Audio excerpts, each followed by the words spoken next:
Welcome to the Three Principles Global Community webinar.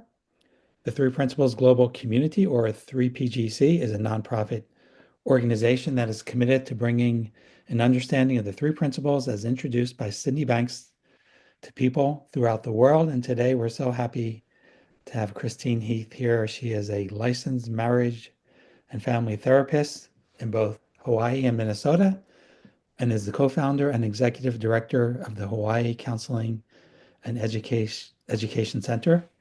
And as most of you probably know, she has been a trainer in this work involving the three principles for over 30 years.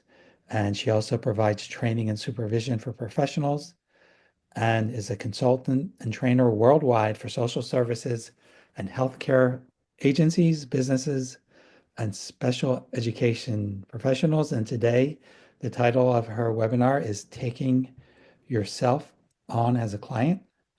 So with that, Christine, take it away. Aloha, everybody. And actually, that write up, I got to redo that. So I don't know where you got that from. My website or the website for 3PGC? Some website. Some website. Yeah, it's an old one. 40 years now, but who's counting, huh? We're having a celebration this year. The Hawaii Counseling and Education Center is celebrating its 40th anniversary. And uh, it's been a long journey, but in doing that, I've mainly work with uh, professionals, but as well as clients that have mental health problems, stress problems, you name it. I've done it just about. And I'm also not really as interested in I got some things to say, but I also want to hear from you if you have questions or anything as we go along. Feel free to do that. I'm more of an impromptu kind of person than a speechwriter. So I hope that you guys came because I came up with this topic, taking yourself on as a client.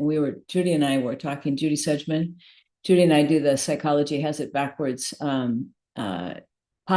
And so we frequently talk about different things that we noticed during the week. And when I was talking to her, I said, one of the things that really is the most helpful for me was learning this for myself, was really seeing how to live in a different state of mind for myself. And so taking yourself on as a client is really, in my mind anyway, what people call going deeper, but I think sometimes we have this kind of idea about what going deeper means. And for me, it's just really practical, like how can you live in the most beautiful feeling you can live in? And that's possible to do as much as you've got the energy to kind of focus yourself in that direction. Like there's always more. Like actually, I first came in contact with Roger Mills in 1980, December of 1980. So it's been a long time that I've been doing this, and I'm still learning from this. So what happens, I think, a lot of times is that people come in and they either hear it's a really good thing, it's really, really interesting, and then they kind of pick it up. And at whatever level we pick it up, whatever intellectual level we pick it up, because we all do to X degree, um, we don't see that there's more than we've been familiar with. So to me, the average that we look at as we go through our life kind of at a given level of consciousness, and we go up and down in that level. So some days we're having good days and some days we're having bad days. And so the principles doesn't just get us to good days, it actually gets us to levels of awareness that we've never been at before. So there's no way you can think yourself there, but you can see the things that are holding you back if you are listening and looking at how the principles work. So like there's an old analogy that we used to use, which is a hot air balloon. Have any of you been in a hot air balloon?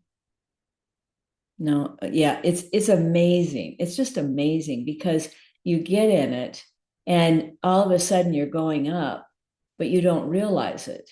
And then you look down and it's like, oh, wow, look at that. And in order to go higher, you have the little hot air thing that kind of fuels the balloon. But in order to go higher, you have to drop sandbags. And so the same thing is true with our level of consciousness. It's like if we want to go higher, if we want to live in healthier states of mind, we have to let go of the sandbags that we're hanging onto. And a lot of those sandbags we don't see as sandbags. We see them as this is normal for me or this is normal for people. I remember thinking that, like, well, okay, this is really good, but in this case, I need to get really upset about this because otherwise I won't make a point. I had rational thinking for why I should be mad at this person or why I should hold a grudge against this person or whatever. It's like ways that we think that we don't realize are holding us back. So to me, taking yourself on as a client is really learning to listen to yourself, listen to the feeling that you're in, and understand that there's more beyond what you've experienced, but you can't figure that out because you haven't experienced it, right? And that's kind of like I remember Sydney Banks took us one time to a kind of those trees, like those trees, those big banyan trees, down in Miami, Florida, and we were sitting underneath a tree, and he was talking to us, and that one of the things that really struck me was he said, if you had a problem with something before you learn the principles, and it's still a problem for you, go clean it up. And when he said that, I was like, oh yeah, I kind of still think a lot about my weight. I think a lot about eating. I think a lot about what I ate when I ate. I could change that. And then I was like, yeah, but if I change that, I'm going to look like the fat lady in the circus. And that's not to put down the people that were in the circus, but I remember going to see this in the old days. They used to have circuses and they'd have people that were there and they'd be sideshows and you'd pay to go look at them. And I went to see this woman and I got afraid of it and I didn't know it. But that thought was in my head. And when it came in my head, like, oh my God, that's what's going to happen, I was like, oh, but if I'm in that really good feeling, it wouldn't matter. And from that point on, I was free of that thinking. But up until that point, it hadn't dawned on me to take a look at, oh, what's going on? What do I think a lot about? What do I get busy about? What do I feel stressed about? And then take that on directly as something that I could do differently. So the other piece is kind of embracing change in your life, like looking at, like I remember we were lucky because we didn't have internet, we didn't have phone. Well, we didn't even really make long distance calls very often. But so I would fly back and forth from Minnesota down to Miami, Florida, and hang out with Sue Sikora and Karen Miller Williams and Rick Suarez and Roger Mills. And I just go and hang out with them for a week. And I quickly learned that in hanging out with them, they were living their life differently than I was. They were so quiet. Like their times together would be such a beautiful feeling, but nobody was really going really fast. And they were not talking all the time, which I still talk a lot, but it's like still talking and being busy in their head. I could feel that there was something really different there. So I thought, okay, I'll do that. I'll just start to really get quiet. So in my mind, I thought, okay, I have to be like Buddha. And so that just kind of that thought came to me, right? I didn't I'm not trying, I'm not doing anything. I'm just like, okay, I want to feel that. I want to be in that quieter feeling. And then I could see when I wasn't, because once you start to have that awareness of having those deeper feelings, you can feel when you're not in it. You can feel when you start to go too fast. And the answer is very simple. It's always the same. You're thinking too much, you're taking your thoughts too seriously, and you need to relax. That's it. And as we quiet down, that good feeling starts to come back to us. So a lot of times what happens is it happens initially when you first learn the principles, right? You go to a conference and you're with all these people and or you're online and something touches you and you get hit and you get a really beautiful feeling. And then you start to look for teachers to teach you more. Now you see how that's really subtly going outside and again. Now, suddenly I have to look outside of myself for somebody to write a book, do a video, do a conference, do something, and then I'll go deeper. But the trick isn't in somebody else doing it for you. The trick is in you doing it for you.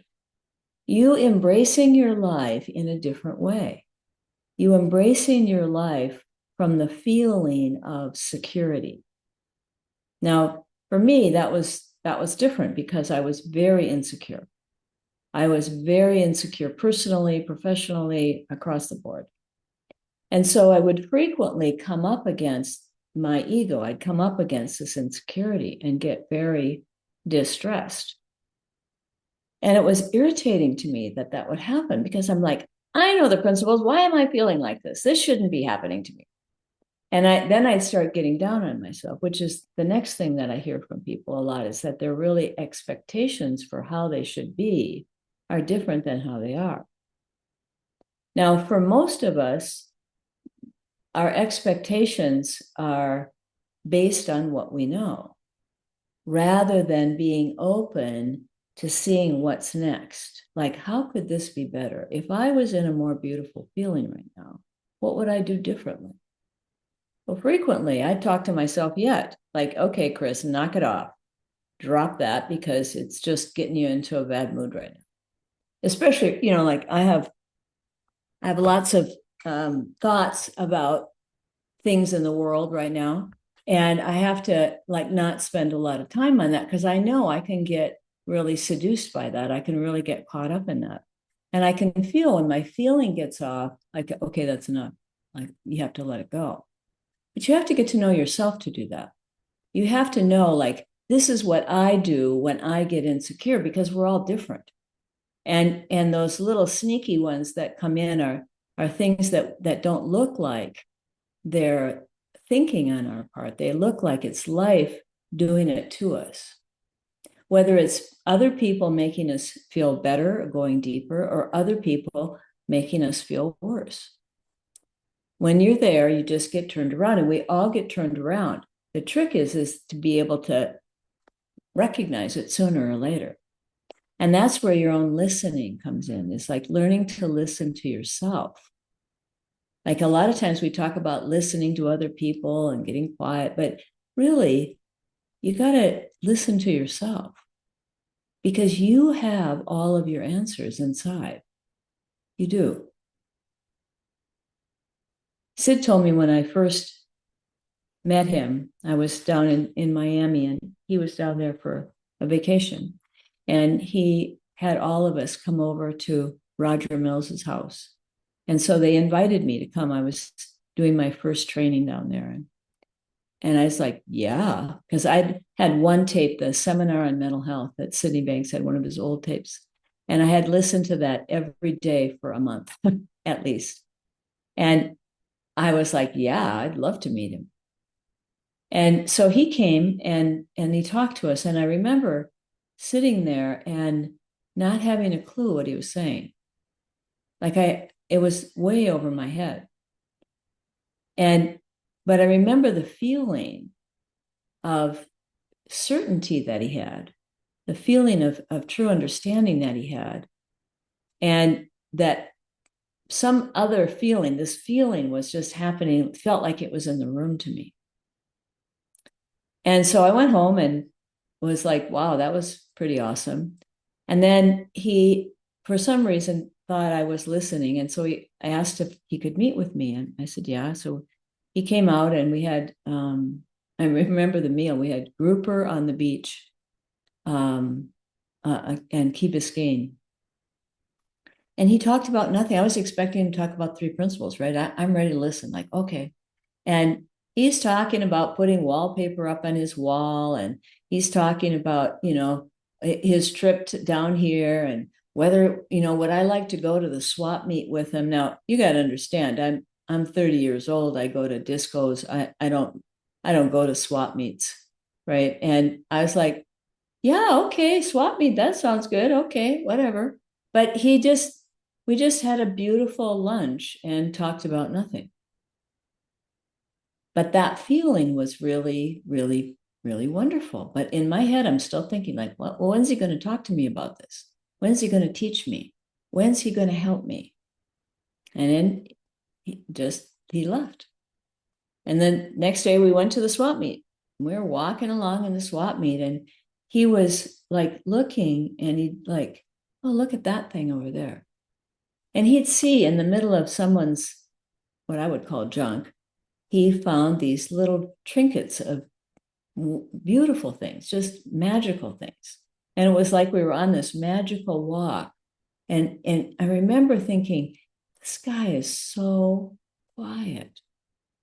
And I could feel that quiet in the middle of this big marketplace. So, long story short, I go home, and he called me up and he said, Chris, I'd like to help you. Would you like that? I was like, yes. Now, you remember, we had only landline phones, right? So I'm in my office and I happen to pick up the phone instead of letting it go to voicemail, which we didn't even have voicemail. We had some kind of answering service. And he said, okay, Chris, just be yourself. Just be you. Just be ordinary. And that has been a 40-year journey, let me tell you. Because in my mind, I had a lot of thinking about why I was different, and not in a good way. I had a lot of thinking about what was wrong with me, how I needed to be, a lot of insecurity about that. And it never dawned on me that I could just be myself. But I remember when he said that, it was such a relief, because I was trying. I was trying to be happy. I was trying to be in a higher level of consciousness. I was trying to get that feeling again that I'd had before. And that's, I think, where what happens is people start trying, and then very subtly start looking outside of yourself for somebody or something to help you, excite you, interest you, or in some other way impact you. Like, there's got to be something else. Like, to me, once I learned this understanding, it was like, okay, this is going to be my life's work. I'm not going to do anything else. So helping people to come back to just trusting what you know about the principles and living from that, I think is the key to going deeper. Because as you get insights, when you're paying attention to yourself, you start to see when you're starting to think too much, when you're getting insecure. And then you can take yourself back to that innate state of mental well-being. Because that feeling that you're looking for, it's always inside of you. Always inside of you. Never leaves you. No matter what's been done to you by somebody else, no matter what you've done to somebody else, and no matter the circumstances of your life. So if that's true, and you're stressed out, you're being tricked by your thinking. It's kind of this big, I think it's a big game, and my mind tries to trick me as much as possible. Now, your mind doesn't really have an intelligence of its own. Your personal mind doesn't, because we program it certain ways as we go through life. We just start creating thoughts, and then they become beliefs, and they get more attention, and they get more real. And after a while, we forget their thoughts. And those thoughts that we have, that we sometimes create in error are the ones that tend to create the insecurity we feel. So it's like it's a misprogrammed program. So to change that, you have to kind of be aware of what you're doing, how you're acting. If you get stressed a lot, or if you start having stress-related illnesses, you got to take a look at that. Oh, I need to get quieter. I need to take myself on. What do I know about the principles that would be causing this? If I was talking to my client, if I was talking to my friend, if I was talking to somebody else and they were telling me what I'm telling myself, what would I tell them? What direction would I point them? And then you have to do that for yourself. So that's what I meant by taking yourself on as a client. It's like frequently we'll be able to talk to other people, da da da da, da, and then the same thing happens to you, and you're like, well, yeah, but this is different. This is stressful, right? And you know, the principles are the most beautiful thing. I had a son, my middle stepson, died of leukemia when he was 25, and understanding these principles were made it the most incredible experience of one of the most incredible experiences of my life, really. Because understanding that I had the ability to stay in mental well-being no matter what was always the lighthouse in the storm, because you could go back to that no matter what was happening. And living in that and coming from that impacted the whole part of the hospital that we were involved with. Like, he was in the intensive care unit for, I don't know, 3-4 months. He was in the hospital for 8 months. And the nurses that took care of him from the first unit to the last unit all came to his funeral. Now, if you've ever been an intensive care nurse, you don't go to people's funerals. People die all the time in intensive care. But we just created the most beautiful feeling we could for him. And we came from that feeling. We had Hawaiian music people come up and sing for him.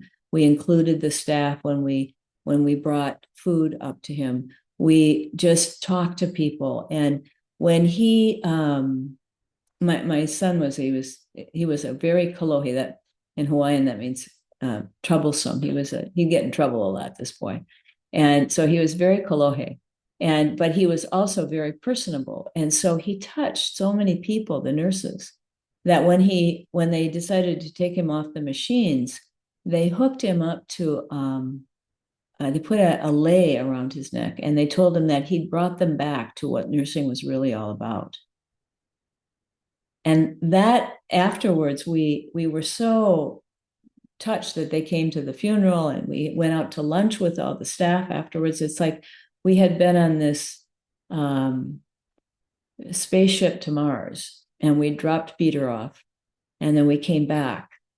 And as a result of that, I wrote this letter to the hospital thanking them, because we basically moved in. Somebody was with him all the time, and we just came from the most beautiful feeling that we could, because we knew if there was any chance for him to get better, that's what it was, right? And so in doing that, we of course were able to handle it better.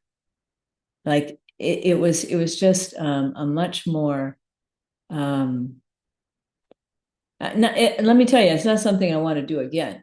But knowing that I could maintain my bearings in spite of all that was amazing. And then I have to pay attention to it, because things would happen. Things would happen. Like the head of the chaplain services came in and wanted to talk to Peter about the fact he was dying. And of course, nobody else was thinking about him dying. So Peter was very upset about this. And he said, that guy came in here and started talking to me about dying, and I need to be prepared for dying. He said, I'm not dying. Nobody told me I'm dying. What's going on? And so I was like, ooh, I really wanted to get mad. I really wanted to march up there and tell this guy, to knock it off, to cease and desist. So I thought, okay, Chris, that's not going to work. So take a breath. I said, Peter, is it okay if I go talk to him and like make sure that he doesn't come back here? He goes, yeah, I don't want to see that guy ever again. Like, okay. So I go up to the counseling service there, and I went up to him and I said, Peter would like you not to come back to his room. We're kind of choosing to deal with this by focusing on him living and on sharing a beautiful feeling with him and being as positive as we can. And he said, yeah, well, I'm not going to do that. He said, my patients need to know the truth about what's going on. And I'm going to make sure that he does because that's what he needs to do in order to prepare for the next life. And so I took a breath and I said, okay, let me get this straight. If I have to go to the head of the hospital board, you are not coming back in that room. And he said, well, we'll see about that. And I said, okay, well, we'll see. Take care. And I have to calm myself down again, like, okay, take it easy. And I called his doctor. His doctor was an old MASH doctor from the Vietnam War. And I called him up and he goes, they're talking to Peter about him dying. I said, well, tell him not to. I said, well, I did tell him not to, but they said they're going to do it anyway. He said, okay, I'll take care of it. So the next day, the priest was on vacation, and we no longer had to deal with him. But it's like sometimes you have to do stuff in life. You gotta intervene in order to come back to that feeling. It's coming back to it, knowing that you got to come back, and then you can do your life instead of doing your life so that you can feel better. Like that's what most people are doing. They're trying to finish their work so that they can rest, take care of this issue so that I can have a good feeling. But you have to go for the feeling first and see how to live in that, how to come back to it, how to that be your home base. And then you can do your life, and how you see to do your life will be totally different. It'll come and go.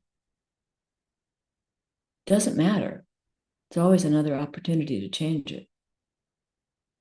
But taking yourself on to see that you've got the ability, no matter what, to live in a feeling of much less stress most of the time, almost all the time.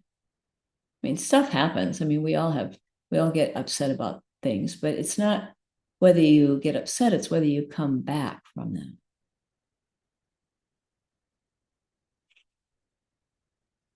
Anybody have any questions? Anything you want to ask about specifically that you're struggling with the client inside? Yeah, and just to remind everybody, if you'd like to talk with Chris, you can raise your hand. And if you don't know where that is, if you go down to the react button and press raise hand. Chris, I was wondering if I could ask a question because you said something I've never heard before in relation to Sid when you said if you have a problem that was a problem before you were in the understanding to clean it up. And I was curious as to what cleaning it up might mean in the context of the principles, because I can think of something specific that maybe bothered me before. I might say, well, it still bothered me after the principles, but what happens is when I feel it, oh, I just go back to the feeling and then it's gone. But what would cleaning it up actually mean? I have no idea. Okay. You, but you will know that.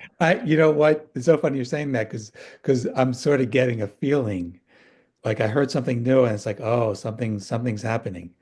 Yeah. So that's a good answer. Yeah. Yeah. Because that's the deal. It's like whatever it is, you got to see it. But, just the fact that you kind of like saw it, like, Yeah, it's like what I call seeing it out of the corner of your eye. exactly. It's like it's over here, you see it, and it's like, wait a minute, what was that? And it's like, oh, and that will happen as you requested it in a sense, you know. Like I'd like to see sometimes it's really hard when you do that. It's like, oh God, look at that. You Yeah, know, and then you can change it, but you can't really change it if you can't see it. right. Yeah. And maybe just seeing it and saying, oh, okay, maybe that's Yeah. that's what gets it going. Well, we have Joy with her hand up. Go ahead, Joy. You knew I had to stop in and say hello. So good to see you, Christine. And Enjoy. thank you so much. I've learned so much from you. And wow, 40 years anniversary. Oh my goodness. That's uh that's something to celebrate for sure. A couple things I heard. I see it as a title, and Tom knows that I see these things as titles sometimes. But we know that we've been saying that life is a contact sport. So I was kind of thinking about that, and then the home base is a good feeling, right? So anyway, I'm going to have fun with that. And I might have mentioned I had cataract surgery, one eye at a time. And I just see it as such a metaphor because I was going, patching one eye and seeing the comparison and I was amazed because the good eye was like so bright. It was like laser or something, and my other eye that had not yet been taken care of was like I was in a dim lit room and I couldn't believe the difference. And so what I'm seeing is I didn't realize what I wasn't seeing Mm-hmm. until I got my both eyes repaired. And it was like, wow, it's like a whole new world when we see something fresh again, right? So just like this understanding, we don't know what we don't know until we know it. And anyway, I was having fun with seeing and then not seeing. But what's recently come up for me with my kids, my son's 38 and my daughter's 40. And within a short span of time, I'm hearing that they're seeing they've been a perfectionist, and that has created a lot of anxiety and stress, as you probably are aware of. And I'm just wondering where that comes from. And of course, listening to it, we've been tricked by our thinking. But I wondered if you could say more about where that perfectionist feeling or thinking comes from. Well, I have no idea where it comes from in you. And you shouldn't care where it comes from. Who cares? Yeah. I mean, that's the deal, right? It's like we want to figure it out. Why am I doing this? So I always tell my clients when you're asking the question why, you're asking the wrong question. Yeah, well, I'm as their mother, I'm asking the question, but they're not. Well, then mind your own business. That's what I'd say. I know. That's my lifelong being a client myself, right? Not to care? You're telling a mom not to care? That's right. Well, you just have to have faith that their wisdom will come through and they'll see it. All you have to do is you just share the feeling you have and live and share what you're seeing. I was thinking when you were talking, when Tom was talking, it's like a lot of times people think that insights are insights about the principles, but the insights you're looking for are insights about how the principles work in you. Then you see it to the big picture, right? It's like you see it for yourself, and then you're like, oh, we all do this. That's funny, and so when that is really a good point because a lot of times people are listening to see how the principles work or how to something about the principles, and you really want to just see how do I work? How can I live in the most beautiful feeling? And the rest will come with it. Like whatever you should say to your kids or whatever you want to see in your life, it'll come from you if you get rid of your ego. It's just keep listening for how to see things differently. And it comes then. It just keeps coming. It's not on demand. It's like wisdom is not on demand. You can't say, okay, mind, I want a new thought about this. But you can see like, oh man, I really get stressed out about this. Like I remember one time I was always very insecure about my degree. I have a master's degree, but it's not from Harvard. It's not like a master's degree that at the time I thought it was kind of a bad master's degree, but that was just part of my own thinking. But I didn't think oh, I thought that was you, Suzanne. Oh my God, so good to see you. Mhm. I, oh gosh. Anyway, I was having lunch with Roger Mills at the California School of Professional Psychology. And we were meeting with all of these PhDs. And so I thought if, people that are doctors and PhDs were up here in the smart level, and people with master's degrees were here, and people with my master's degree was here, right? So it was like this insecurity I had.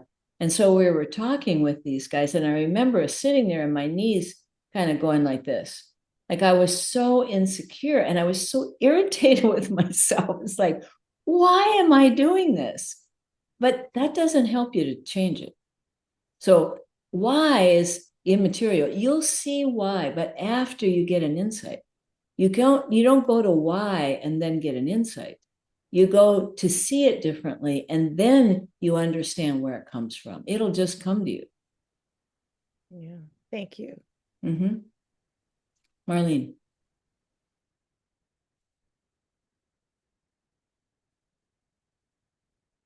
You're muted, Marlene. Oh, can you hear me now? Yes. Okay, good.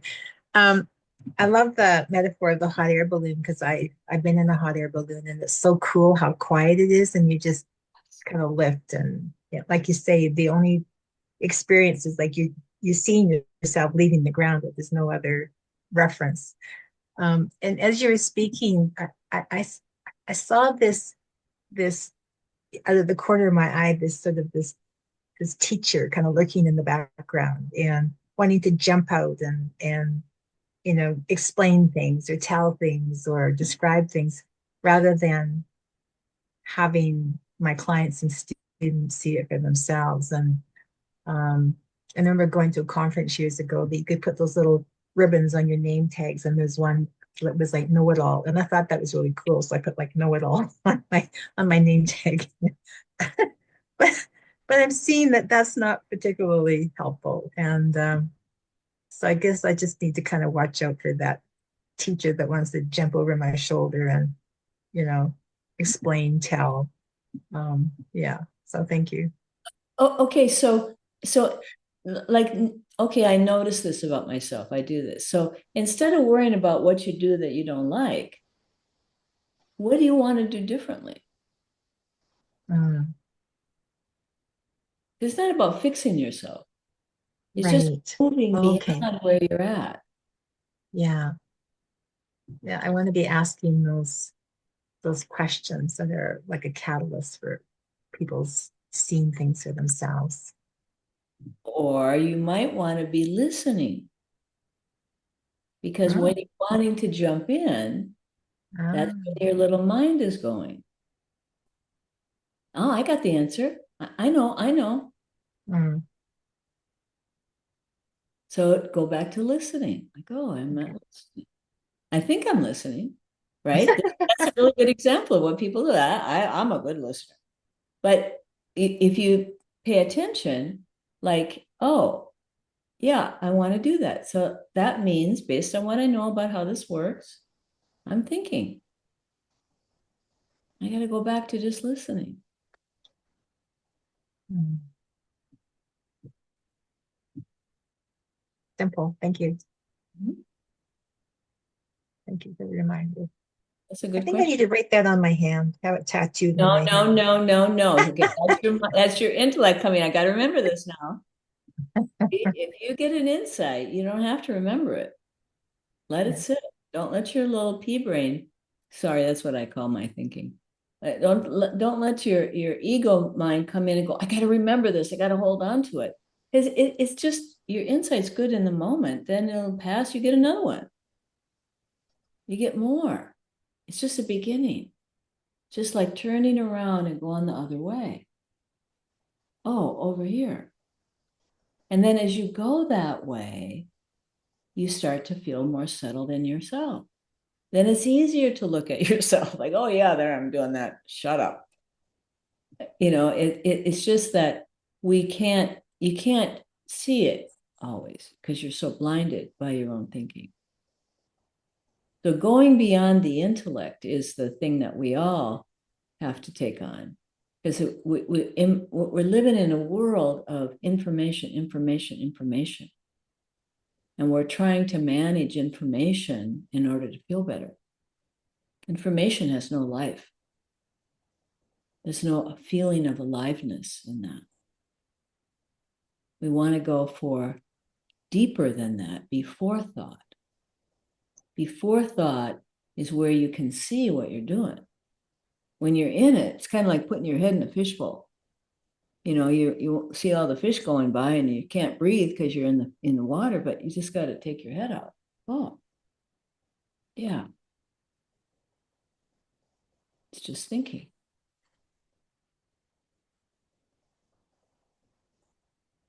Thank you. Mm-hmm. So good to see you, Susanna. Luciana, it's I haven't seen you in what, 30 years? About that? It's great to see you. Gosh. Mahalo, I saw mahalo. your name. I thought, is that her? Yeah, yeah. I feel so deeply grateful was at the introduction of the three principles. It's really good to come back. So as one who's had the experience, the privilege of, studying with you and with Sid,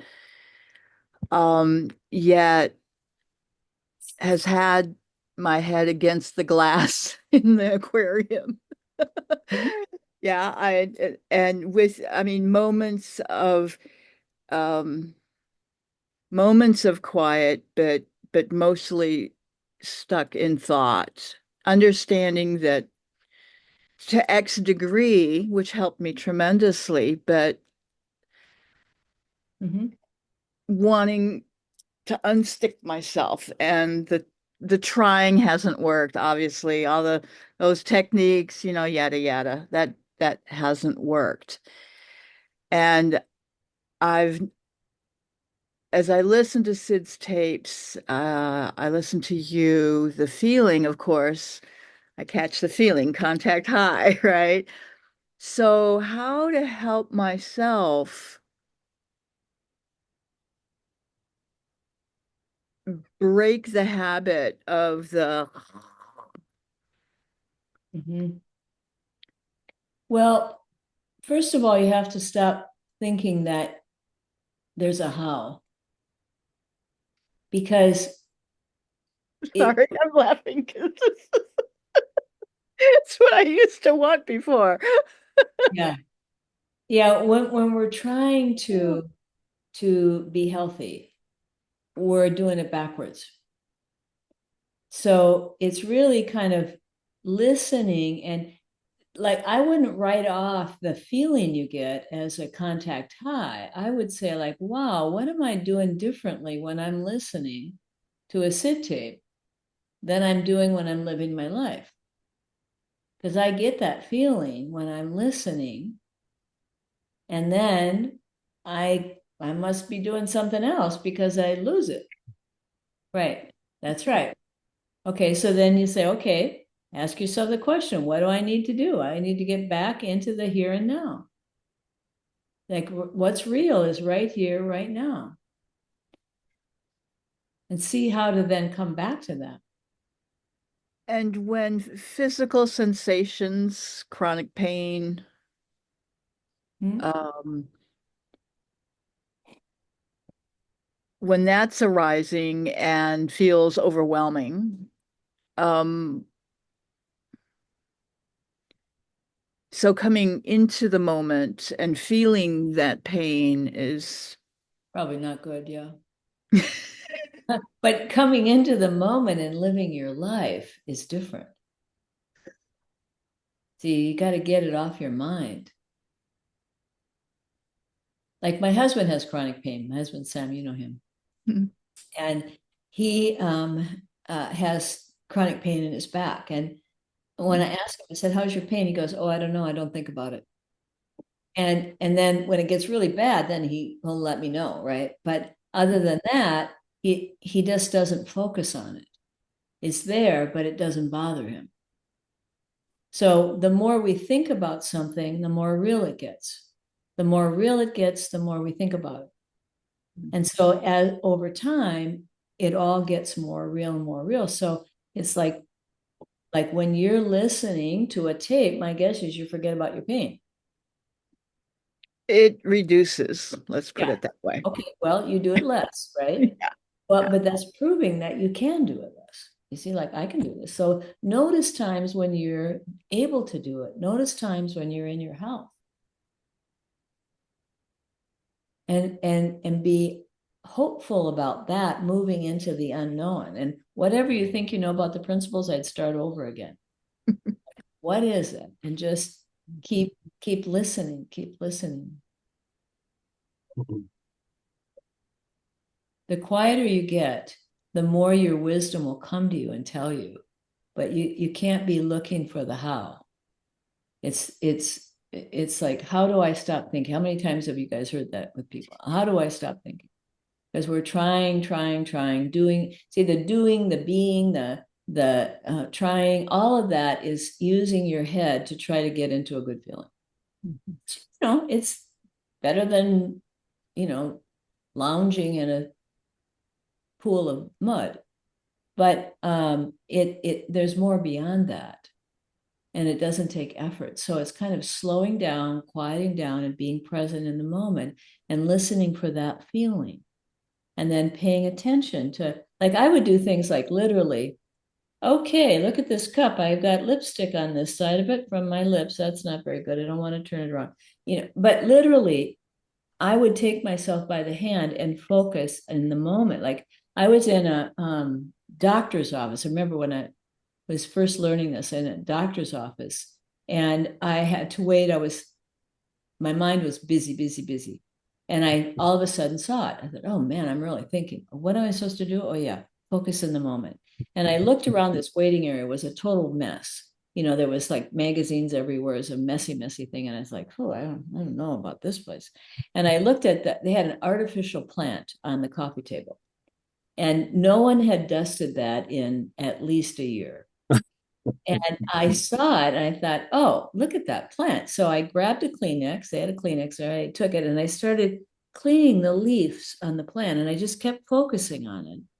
And then as I was doing it, I'm relaxing and get it done. It's like, oh, perfect. They came and called me in. My mind's quiet again. It's like doesn't take effort to quiet.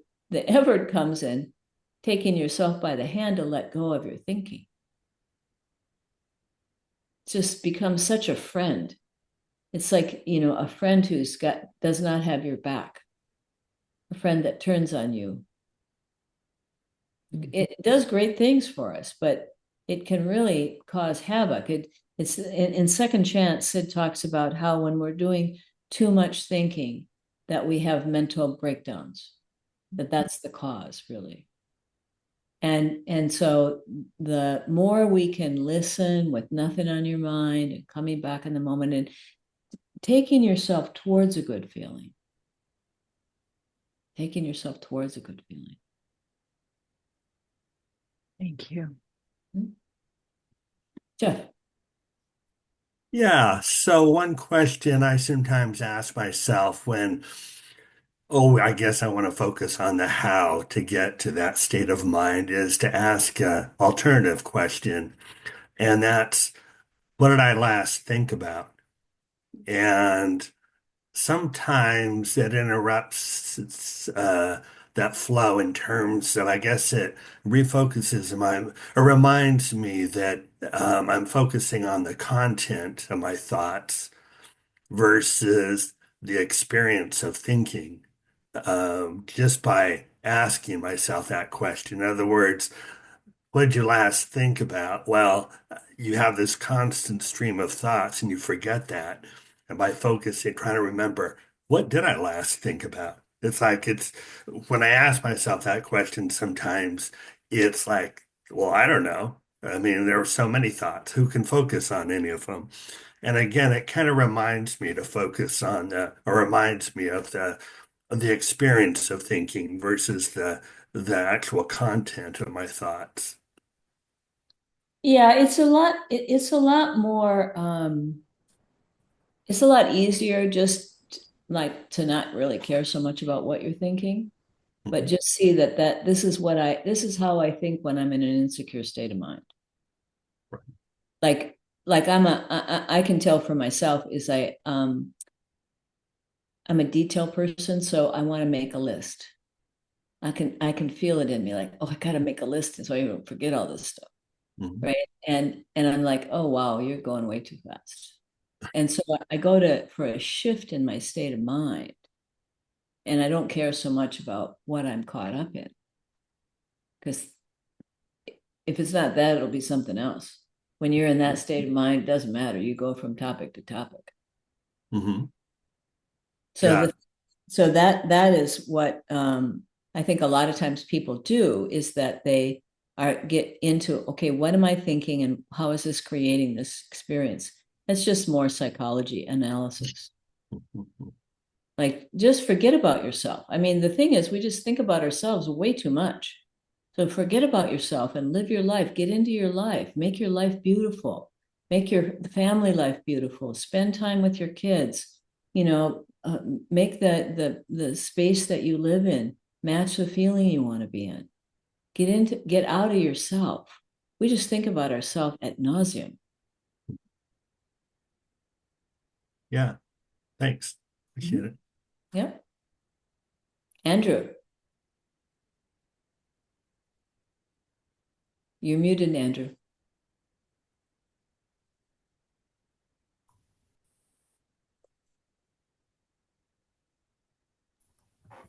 A couple of things. Can you hear me now? Mhm.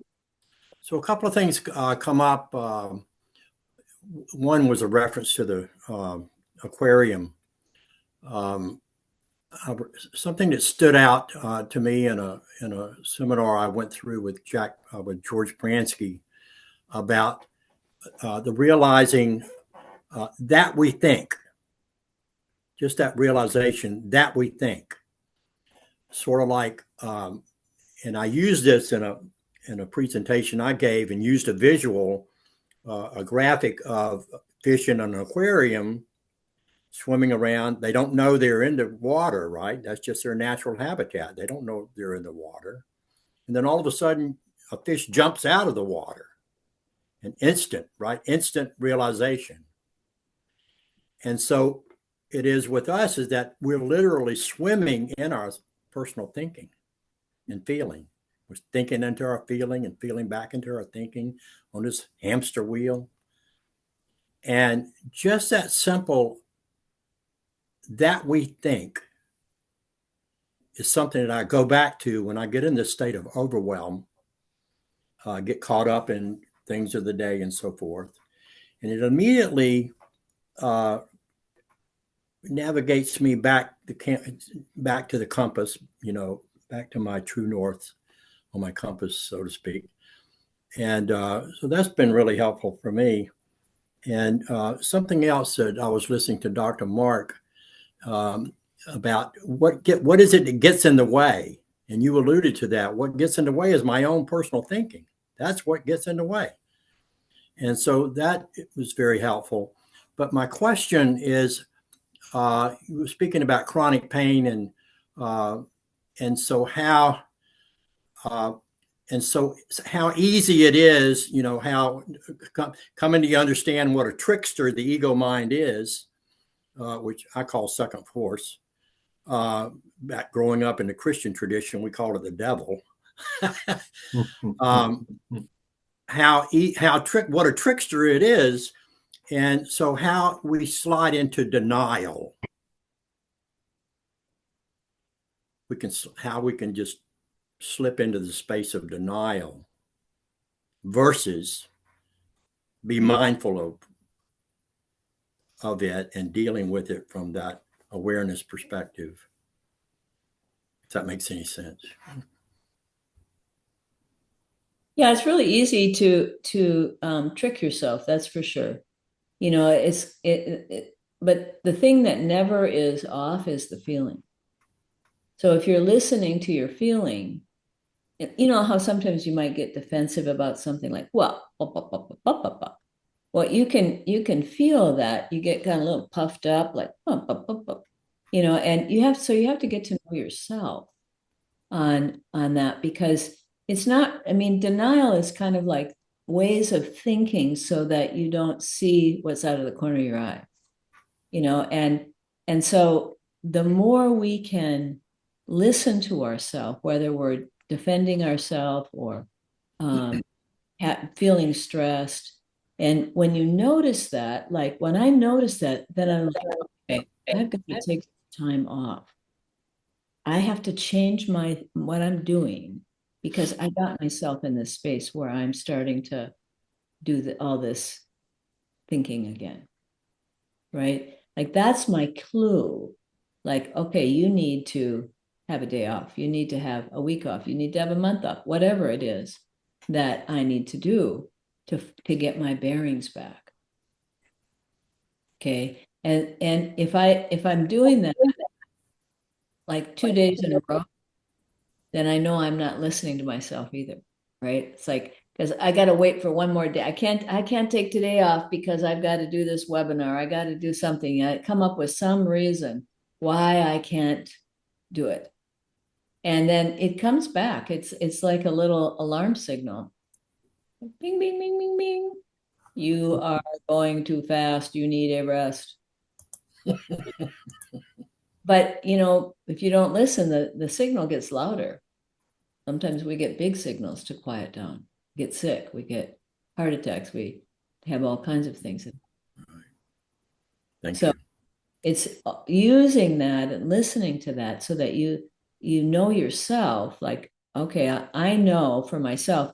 One of the things I was specialized in working with victims of sexual abuse, victims of physical abuse. And I had victim mentality big time.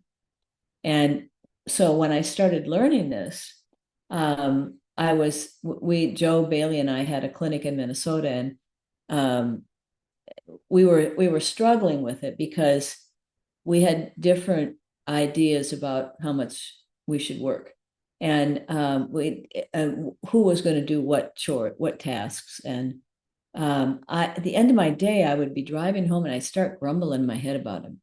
He's da da da da da da. He wants to take Fridays off now, and I got to work, and I got to do everything, and rah, rah, rah, rah. And then and I catch myself, and I'd say, okay, what are you doing? You are complaining, and you're obviously not in a very good mood. So you need to go home and quiet down and rest. And if you still think this way in the morning, you can talk to him about it. So I'd get up in the morning and I wouldn't even remember it. Wouldn't be on my mind. Nothing on my mind. I go to work. And at the end of the day, I'm driving home and there it is again. You're a victim. You're a victim. You're a victim. I said, okay, this is that victim thinking. What do I need to do differently?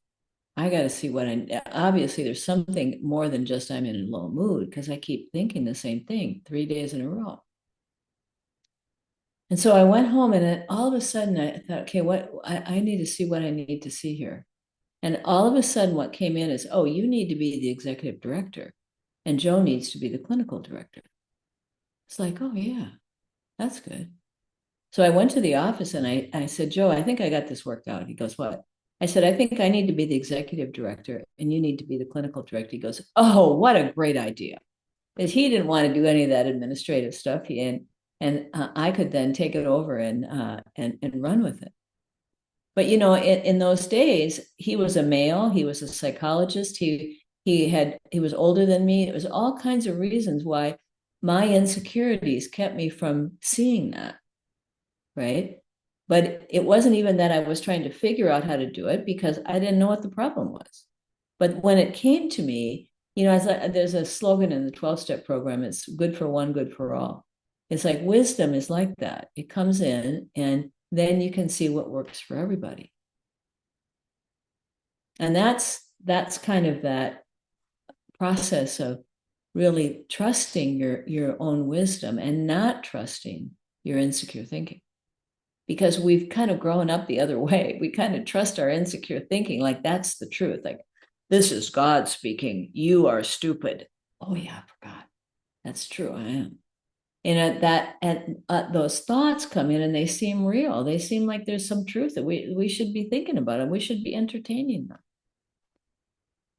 But they're not. They're just thoughts that we picked up along the way.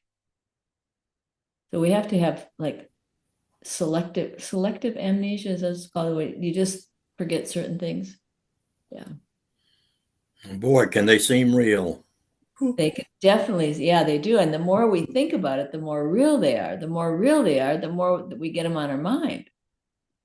I know they're in Hawaii. The Hawaiians see the warriors of the past marching at night. They call them the night marchers, and that's kind of how those thoughts seem to me. They're like night marchers that come in your head.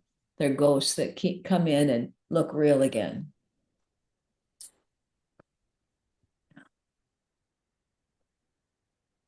All right. Well, thanks, Andrew, and thanks, Christine. We're at the top of the hour, and this has been so delightful.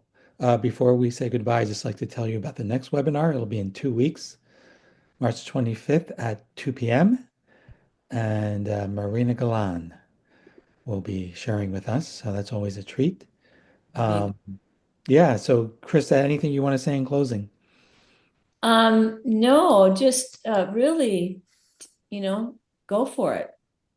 Go for it. Take yourself on, because the benefits will come, and you won't get lost so much. I mean, we all go to sleep. Everybody goes to sleep. Sid used to, it was funny because he used to call us up. Can I talk for a couple more Yeah, minutes? yeah. Just say what you want in closing. When I was in Minnesota, I remember this because we had two lines that came in for the clinic there.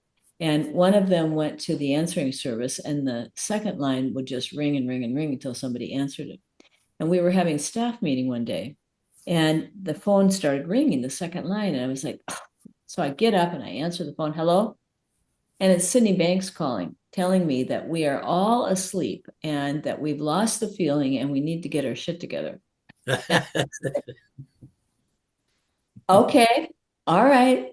And it was just like short and sweet. How he knew that, I don't know. But I went back and I said, well, that was Mr. Banks, and he's calling to tell us that we've lost the feeling and we're all out to lunch. And what was interesting is we'd look at that. Like, we didn't argue with it.